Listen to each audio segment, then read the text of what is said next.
जय श्री कृष्णा भक्तों। हिमालय की बर्फीली चोटियों के बीच बसी है 5 ऐसी रहस्यमय जगहें जहां भगवान विष्णु अलग अलग रूपों में विराजमान हैं, जहां देवता आज भी करते हैं रात में पूजा। वृद्ध बद्री की आंखें क्यों हिलती हैं रात में? कहते हैं इन पंच बद्री में कहीं वृद्ध ब्राह्मण के रूप में विष्णु मुस्कुराते हैं, कहीं ध्यान में लीन है, कहीं भविष्य की रक्षा का वचन दे रहे हैं, तो कहीं रात के अंधेरे में बिना छुए घंटियां बजती हैं। आखिर कौन सी शक्ति है जो इन पांचों बद्री को आपस में जोड़ती है? कलयुग के अंत में कहाँ छिपेंगे भगवान विष्णु? आखिर क्यों कहा जाता है कि कलयुग के अंत में इन्हीं पंचबद्री से नई सृष्टि का आरंभ होगा? प्रिय भक्तों, जय श्री हरि। आज हम आपको लिए चलते हैं उत्तराखंड की उन दिव्य वादियों में जहां सिर्फ हिमालय की ऊंचाई ही नहीं बल्कि भक्ति, रहस्य और चमत्कार भी अपनी चोटी पर पहुंचते हैं। वहां बसे हैं पंच बद्री। जी हाँ, भगवान विष्णु के 5 दिव्य रूप 5 अलग अलग स्थलों पर विराजमान, और हर एक बद्री के पीछे छुपी है कोई न कोई चमत्कारी कथा, कोई गहरा रहस्य। तो चलिए शुरू करते हैं पंच बद्री की इस रहस्यमय यात्रा को पौराणिक कथाओं और मिथकों के साथ। सबसे पहले बात करते हैं आदि बद्री की। उत्तराखंड के चमोली जिले की हरियाली अलकनंदा और पिंडर नदियों के संगम के बीच बसा आदि बद्री सिर्फ एक तीर्थ नहीं बल्कि सतयुग, त्रेता, द्वापर और कलयुग चारों युगों की साक्षी धारा है। कहते हैं सतयुग में एक दिन देवर्षि नारद मुनि अपनी वीणा पर नारायण नाम गाते हुए बैकुंठ लोक पहुँचे। वहाँ उन्होंने भगवान विष्णु को गहन ध्यान में लीन पाया और उनके मन में शंका उठी। नारद मुनि ने पूछा, हे प्रभु, कलयुग में जब अधर्म बढ़ेगा, जब समस्त प्राणी लोभ, मोह, क्रोध और अहंकार में डूब जाएंगे, तब आपकी भक्ति कौन करेगा? कौन तुम्हारा नाम जपेगा और कौन तुम्हारी पूजा करेगा? भगवान विष्णु मुस्कुराए और बोले, हे नारद, मेरे नाम को कोई मिटा नहीं सकता। जब जब मानवता संकट में होती है, मेरी कोई न कोई लीला जन्म लेती है, और कलयुग में भी मेरे उपासना स्थलों को बचाने हेतु मैं धरती में विभिन्न रूपों में निवास करूंगा। मेरी उपासना कभी लुप्त नहीं होगी, बल्कि कलयुग में मेरी भक्ति और भी सरल हो जाएगी। जहाँ जहाँ मेरे मंदिर रहेंगे, वहाँ वहाँ मैं अपनी ऊर्जा से हर युग में उपस्थित रहूँगा। इसी उद्देश्य से भगवान विष्णु ने अनेक स्थानों पर अपने स्वरूप स्थापित कराए, और उन्हीं में से एक है आदि बद्री। इस तीर्थ के साथ एक और कथा जुड़ी है आदि शंकराचार्य से। कहा जाता है कि 8वीं शताब्दी में जब आदि शंकराचार्य उत्तराखंड की यात्रा पर निकले, तब उन्होंने देखा था कि कलयुग के प्रभाव से धर्म कमजोर पड़ रहा है। तब उन्होंने विष्णु और शिव की उपासना के कई केंद्र स्थापित किए।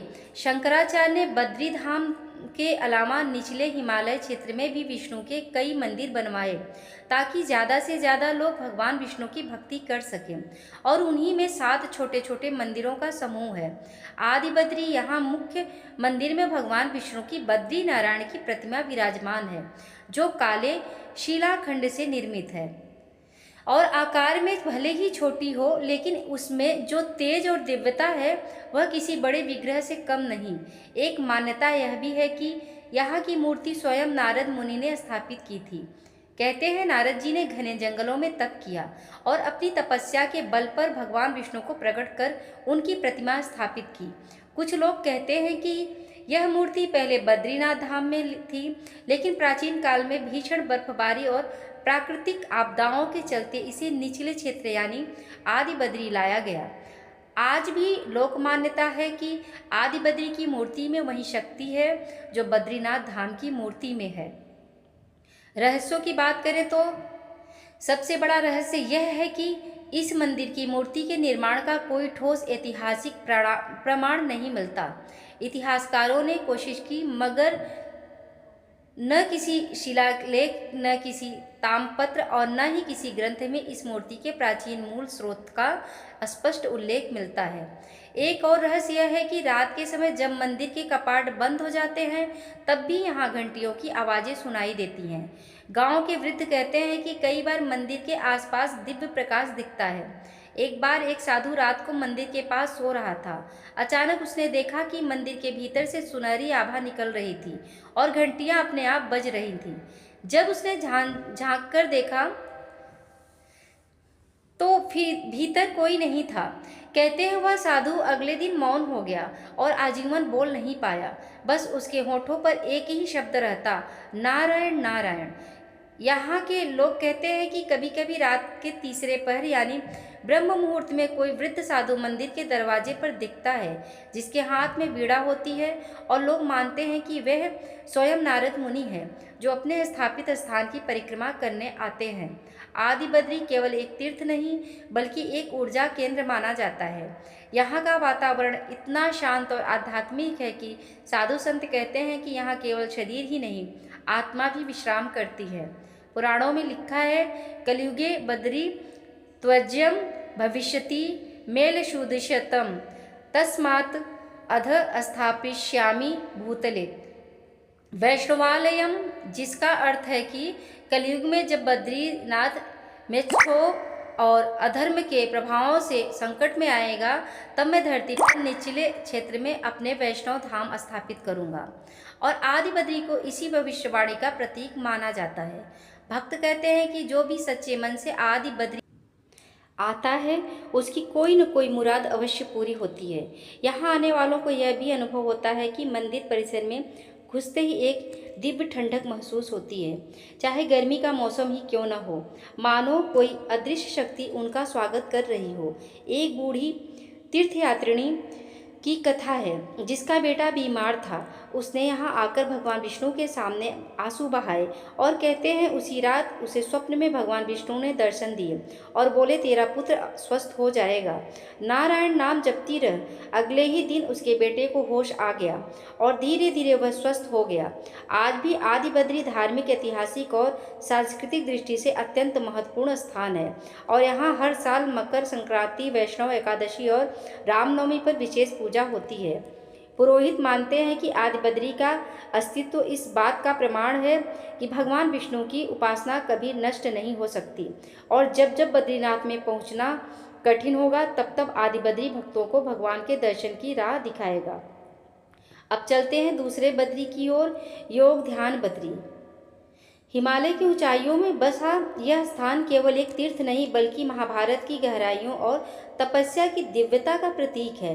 यहाँ की हवाओं में एक अलग ही शांति है, जैसे स्वयं समय ठहर जाता हो और हर वृक्ष, हर पत्थर कोई न कोई कथा कह रहा हो। कहते हैं महाभारत का युद्ध समाप्त हो चुका था।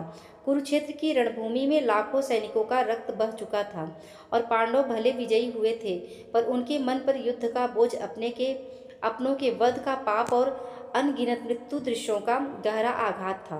युधिष्ठिर का हृदय इस बोझ को सह नहीं पा रहा था। हर रात उन्हें स्वप्न में युद्ध के दृश्य सताते। भीष्म पितामह का बाणों की शैया पर पड़ा शरीर, द्रोणाचार्य का गिरा सिर, कर्ण की करुण मृत्यु। युधिष्ठिर ने अपने भाइयों से कहा, भाइयों, हम राज सिंहासन पर बैठ तो गए हैं, पर मेरे अंतरात्मा पर जो पाप का बोझ है वह हर क्षण मुझे भीतर भीतर जला रहा है। मुझे शांति चाहिए, मुझे मोक्ष चाहिए। तब एक दिन पांडव अपने कुलगुरु व्यासदेव के साथ बद्रीनाथ क्षेत्र की ओर चल पड़े। इस यात्रा का उद्देश्य केवल तीर्थाटन नहीं था, बल्कि आत्मा के बोझ से मुक्त होना था। यहाँ आकर पांडवों ने गहन तपस्या आरंभ की, पर सबसे अधिक कठोर तप किया युधिष्ठिर ने। कहते हैं हिमालय की ऊंचाइयों में ठंडी हवाओं और बर्फ के बीच युधिष्ठिर एक शिला पर बैठ गए। उन्होंने न भोजन लिया न जल, बस आंखें मूंद कर भगवान विष्णु का ध्यान करने लगे। उनकी तपस्या इतनी प्रखर थी कि चारों ओर दिव्य आभा फैलने लगी। वृक्षों के पत्ते भी स्थिर हो गए, जैसे हवा चलना भूल गई हो। चारों ओर मंत्रों की अनसुनी ध्वनियाँ गूंजने लगी। तभी कहते हैं वहाँ एक दिव्य प्रकाश प्रकट हुआ। उस प्रकाश से भगवान विष्णु प्रकट हुए। उन्होंने युधिष्ठिर से कहा, हे धर्मराज, युद्ध में जो कुछ वह केवल धर्म की स्थापना हेतु था। तुम युद्ध के दोषी नहीं। अपने मन से यह बोझ उतार दो, तुम्हें पाप से मुक्त करता हूँ। और भगवान ने युधिष्ठिर के सिर पर हाथ रख उस स्पर्श स्पष्ट मात्र से युधिष्ठिर के चेहरे पर असीम शांति छा गई। इसी कारण इस स्थान को कहा जाता है योग ध्यान बद्री। यहाँ भगवान विष्णु की मूर्ति ध्यान मुद्रा में विराजमान है। वे पद्मासन में बैठे हैं, दोनों हथेलियां गोद में रखी हैं, आंखें बंद हैं और उनके चेहरे पर ऐसी शांति है जैसे उन्होंने सृष्टि के समस्त रहस्यों को आत्मसात कर लिया हो। यहाँ का एक बड़ा रहस्य यह है कि जब कोई भक्त मंदिर के गर्भगृह में बैठता है तो उसे एक अजीब सी ठंडक का अनुभव होता है, जैसे कोई अदृश्य शक्ति उसके आसपास आकर बैठ गई हो। कई साधु कहते हैं कि जैसे ही कोई यहाँ बैठता है उसका चित्त अपने आप ध्यान में उतर जाता है, मानो भगवान विष्णु स्वयं अपने ध्यान में उसे खींच लेते हों। यहाँ के लोगों का मानना है कि आज भी रात्रि के तीसरे प्रहर पांडवों की आत्माएं यहाँ आती हैं। वे भगवान विष्णु के सम्मुख खड़े होकर मंद स्वर में स्तुति गाते हैं। कई तीर्थयात्रियों ने कहा है कि उन्होंने रात को मंदिर के आसपास धीमे धीमे मंत्रों की ध्वनि सुनी है, जबकि चारों ओर कोई नहीं होता। कहते हैं एक बार एक साधु रात को ध्यान करने बैठा। अचानक उसने महसूस किया कि उसके सामने 5 दिव्य पुरुष खड़े हैं, सभी राजसी वेश में, और उनके बीच खड़ा था एक वृद्ध ऋषि और व्यासदेव प्रतीत होते थे। साधु ने आंखें खोली पर वहां कोई न था। सुबह उसने देखा कि मंदिर के चारों ओर बर्फ की पतली परत जमी थी, पर ठीक मूर्ति के सामने भूमि एकदम गर्म थी, जैसे किसी अग्नि से स्पर्श हुआ हो। लोग कहते हैं यहाँ हर भक्त को उसकी आत्मा की गहराई में उतरने की शक्ति मिलती है। कोई यहाँ अपने पाप धोने आता है तो कोई भविष्य के संशय से मुक्ति पाने के, पर हर कोई यहाँ से लौटते वक्त हल्का महसूस करता है, जैसे भगवान विष्णु ने उसके बोझ अपने ऊपर ले लिए हों। योग ध्यान बद्री केवल एक मंदिर नहीं बल्कि एक आध्यात्मिक प्रयोगशाला है, जहाँ हर श्वास, हर हवा, हर पत्थर भगवान विष्णु के ध्यान में डूबा हुआ है। अगर कभी यहाँ आओ तो गर्भगृह में कुछ क्षण शांत होकर बैठना, कौन जाने वहाँ तुम्हें भी दिव्य दर्शन हो जाएं और तुम सुन सको पांडवों की धीमी धीमी मंत्र ध्वनि जो आज भी हिमालय की वादियों में गूंज रही है। अब बारी है तीसरे बद्री की, वृद्ध बद्री की। यह स्थापना बद्रीनाथ धाम से कुछ ही दूरी पर अलकनंदा के तट पर घने देवदार और बांज के जंगलों के बीच बसा हुआ है। यहाँ की वादियों में इतनी शांति है कि पत्तों की सरसराहट भी किसी मंत्र उच्चारण सी प्रतीत होती हैं। यहाँ की कथा हमें सतयुग के अंत तक ले जाती है। कहते हैं सतयुग के अंतिम समय में देवर्षि नारद मुनि को एक विचार आया। वे सोचने लगे भगवान विष्णु की पूजा के लिए एक ऐसी मूर्ति बनानी चाहिए जिसमें भगवान स्वयं वास करें, ताकि कलयुग में भी लोग भगवान के साक्षात दर्शन कर सकें। नारद जी ने एक दिव्य शिला चुनी। वे उसे तराशने लगे, पर जैसे ही मूर्ति पूरी होती शिला चटक कर टूट जाती। उन्होंने बार बार प्रयास किया, पर हर बार वही होता। निराश होकर नारद जी ने सोचा शायद यह कार्य मेरी शक्ति के बाहर है, प्रभु ही मार्ग दिखाएंगे। और वे उसी शिला के पास बैठ गए और गहन तप में लीन हो गए। दिन बीतते गए, हिमालय पर बर्फ गिरती रही, ठंडी हवाएं चलती रहीं, पर नारद मुनि अपनी तपस्या से विचलित नहीं हुए। तब एक दिन घने कुहासे में एक वृद्ध ब्राह्मण प्रकट हुए। उनकी दाढ़ी बर्फ जैसी सफ़ेद थी, हाथ काँप रहे थे, लेकिन उनकी आंखों में एक दिव्य तेज था। वे नारद जी के पास आए और बोले, हे नारद, क्यों चिंता में डूबे हो? नारद जी ने वृद्ध ब्राह्मण को अपनी व्यथा सुनाई। वृद्ध ब्राह्मण मंद मंद मुस्कुराए और बोले, मूर्ति बनाने की चिंता मत करो, आओ मेरे साथ। वृद्ध ब्राह्मण ने वहीं शिला उठाई और चंद ही क्षणों में अपने हाथों से भगवान विष्णु की एक दिव्य मूर्ति गढ़ दी। मूर्ति में भगवान विष्णु वृद्ध स्वरूप में विराजमान थे। उनकी आंखों में करुणा, चेहरे पर दिव्यता और स्वर में अपार शांति थी। तब वृद्ध ब्राह्मण ने कहा, हे नारद, यह मूर्ति वृद्ध बद्री के नाम से जानी जाएगी। यहाँ मैं स्वयं वृद्ध स्वरूप में निवास करूँगा। जब जब कलयुग में भक्तगण सच्चे हृदय से पुकारेंगे, मैं उन्हें यही दर्शन दूंगा। यह कहकर वृद्ध ब्राह्मण अचानक दिव्य तेज से लुप्त हो गए। नारद जी समझ गए कि वह स्वयं भगवान विष्णु थे, इसीलिए इस स्थान पर भगवान विष्णु वृद्ध ब्राह्मण के रूप में विराजमान हैं। यहाँ की मूर्ति विशेष है। भगवान वृद्ध स्वरूप में दाढ़ी और झुर्रियों से युक्त चेहरे के साथ सरल सी मुद्रा में बैठे हैं। पर उन आँखों में कुछ ऐसा है जिसे शब्दों में व्यक्त करना कठिन है। पुरोहित कहते हैं कि यहाँ की मूर्ति की आंखें रात के समय खुल जाती हैं और कभी-कभी वे धीरे-धीरे हिलती भी हैं, जैसे भगवान स्वयं अपने भक्तों को देख रहे हों। यहाँ के स्थानीय लोग कहते हैं कि जब भी कोई सच्चे मन से दर्शन करता है, उसे रात को स्वप्न में वही वृद्ध ब्राह्मण दर्शन देते हैं। वह व्यक्ति कहता है कि वृद्ध ब्राह्मण उसकी किसी गहन समस्या का समाधान बताते हैं या कोई भविष्यवाणी करते हैं जो बाद में सत्य साबित होती है। एक कथा प्रसिद्ध है। एक साधु वृद्ध बद्री में वर्षों से सेवा कर रहा था। एक रात उसने स्वयं स्वप्न में देखा कि वृद्ध ब्राह्मण उसके पास आए और बोले, कल एक विपत्ति आने वाली है, डरना मत, बस नारायण नाम जपते रहना। अगले दिन पहाड़ी पर चट्टान गिरने लगी, पर मंदिर और साधु दोनों सुरक्षित रहे। गांव के लोग आज भी कहते हैं, वृद्ध बद्री सबकी रक्षा करते हैं।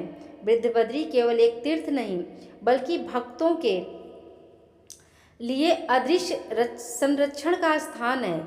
यहाँ आकर हर कोई कहता है, इन आँखों में कोई रहस्य छुपा है जो सीधे आत्मा तक पहुँचता है। अगर कभी वृद्ध बद्री आओ तो मूर्ति की आँखों में कुछ क्षण एकटक देखना, कौन जाने वहाँ तुम्हें भी कोई दिव्य संकेत मिल जाए और वृद्ध ब्राह्मण तुम्हें भी कोई गुप्त रहस्य बता जाए। अब आते हैं चौथे बद्री पर, जो सबसे रहस्यमय है, भविष्य बद्री। कहते हैं कलयुग का समय ऐसा आएगा जब धरती पर पाप और धर्म इतना बढ़ जाएगा कि बद्री मंदिर के द्वार सदा के लिए बंद हो जाएंगे। तब भगवान विष्णु यहीं भविष्य बद्री में विराजमान होकर भक्तों को दर्शन देंगे। यहाँ की कथा बताती है कि भविष्य में अलकनंदा नदी का बहाव इतना तेज हो जाएगा कि पूरा बद्रीनाथ क्षेत्र जलमग्न हो जाएगा और उस समय भगवान विष्णु यहीं से अपना धाम संचालित करेंगे। यहाँ की सबसे अद्भुत बात यह है कि यहाँ की मूर्ति स्वयंभू है, यानी खुद प्रकट हुई है। इसे किसी ने तराशा नहीं, बल्कि यह शिला स्वयं भगवान की इच्छा से आकार लेती गई। यहाँ का रहस्य यह है कि इस मूर्ति की ऊंचाई हर साल थोड़ी थोड़ी बढ़ती जाती है। पुरोहित मानते हैं कि जैसे जैसे कलयुग बढ़ रहा है, वैसे वैसे भगवान की यह मूर्ति भी बढ़ रही है, ताकि भविष्य में महाविनाश की घड़ी में धाम की रक्षा कर सके। भविष्य बद्री की एक और गहरी मान्यता है कि यहाँ के पहरेदार स्वयं काल भैरव हैं और रात के समय कोई भी इस मंदिर की परिधि में नहीं जा सकता। कहते हैं एक साधु की कथा है जो एक रात मंदिर में छिप गया था ताकि भगवान के गुप्त रहस्यों को जान सके, लेकिन सुबह वह साधु पागल अवस्था में मिला और बस यही बड़बड़ाता रहा, वहाँ दिव्य तेज था, वहाँ कोई आग थी, मैं जल रहा था। तभी से लोग कहते हैं कि भविष्य बद्री केवल एक तीर्थ नहीं, बल्कि एक रहस्यमयी चेतना का केंद्र है, जहाँ काल, समय और सृष्टि के सारे रहस्य छुपे हैं और जिसे कोई साधारण दृष्टि वाला मनुष्य पूरी तरह समझ नहीं सकता। अंत में पहुँचते हैं पंच बद्री की यात्रा के सबसे प्रसिद्ध और पूज्य धाम पर, जिसका नाम है बद्रीनाथ जी। कहा जाता है कि यहाँ कभी भगवान शिव और माता पार्वती गहन तपस्या किया करते थे, पर भगवान विष्णु ने उन्हें यहाँ से हटाया और स्वयं तप में लीन हो गए। यहाँ की कथा नारद मुनि और भगवान विष्णु से जुड़ी हुई है। कहते हैं एक दिन नारद जी हिमालय के निर्जल प्रदेशों में तपस्या कर रहे थे। तभी उन्होंने देखा कि चारों ओर बर्फ की मोटी परतें जमी हैं और उन्हीं के बीच भगवान विष्णु एक शिला पर ध्यान अवस्था में बैठे हैं। उनके शरीर पर हिम की परतें जमी थीं और चारों ओर ठंडी हवाएं चल रही थीं। यह देखकर नारद जी को बड़ा दुख हुआ। उन्होंने यह बात माता लक्ष्मी को बताई। तब माता लक्ष्मी ने बद्री के पेड़ का रूप धारण कर भगवान विष्णु को ठंडी हवाओं और बर्फ से बचाया। तभी इस स्थान का नाम पड़ा बद्रीनाथ। बद्रीनाथ का रहस्य यह है कि यहाँ की मूर्ति स्वयंभू मानी जाती है और यह शालिग्राम शिला से निर्मित है। यह मूर्ति हजारों साल पुरानी है। एक मत तो यह भी कहता है कि यह मूर्ति सतयुग से भी पहले की है, जब देवताओं और असुरों के बीच अमृत के लिए समुद्र मंथन हुआ था।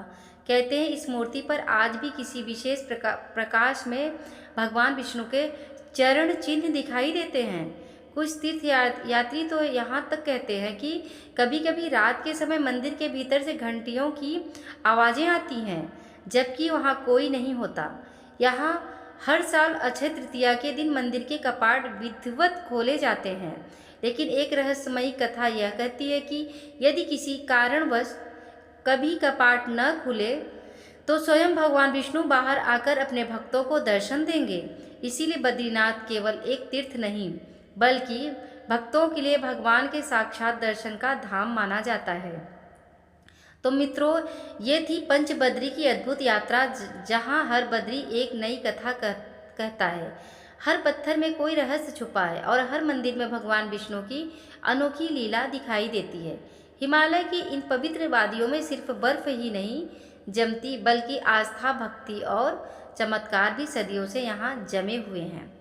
अगर आपको ये यात्रा पसंद आई हो तो इस वीडियो को लाइक करें, अपने विचार कमेंट में ज़रूर लिखें और ऐसे ही दिव्य, रहस्यमयी और ऐतिहासिक किस्सों के लिए चैनल को सब्सक्राइब करना ना भूलें। और हाँ, कमेंट में जय बद्रीनाथ जी लिखना बिल्कुल मत भूलिए, ताकि भगवान विष्णु की कृपा आप सब पर बनी रहे। जय बद्री विशाल। राधे राधे।